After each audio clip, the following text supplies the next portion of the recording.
Koks sveikos mitybos planas yra teisingas? Čia pasakysiu, kaip Češyro katinas. Nesvarbu, kokį pasirinksi. Tol, kol tai bus planas, nes su valgymu susijusių organizmo sistemų balansui svarbu reguliarumas. Žinoma, reguliarus persivalgymas nėra gerai, tačiau bet kokios ir visos žinomos sveikos mitybos programos tinka. Svarbu, kad planas tiktų jums ir jūs, gyvendami taip, kaip gyvenate, jį galėtumėt palaikyti. Šiame tyrime Viduržemio jūros valgymo plano besilaikanti grupė buvo lyginama su protarpinio valgymo grupėmis, kurios irgi laikėsi tų pačių Viduržemio jūros principų, tik valgė ribotą kiekį valandų per dieną. Viena grupė valgė pirmoje dienos pusėje, antra antroje, trečia rinkosi valgymo laiko langą savarankiškai. Visi dalyviai turėjo viršsvorio, visi tyrime dalyvavo 12 savaičių. Visi dalyviai numetė svorio ir reikšmingų skirtumų tarp grupių nebuvo.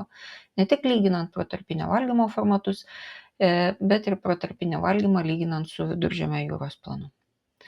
Iš visos gausybės esamų sveikos mitybos planų pasirinkit tokį, koks jums skanu, tinka, kokį galėsit palaikyti neribotai ilgai ir ramiai jo laikykitės. Ilgainiui susidarantis įpročiai bet kokį planą pavers lengvu, o visos organizmo sistemos jums padėkos už nuoseklumą, nes joms prognozuoti reikalingus veiksmus bus gerokai lengviau. Skanaus, taikos ir ramybės.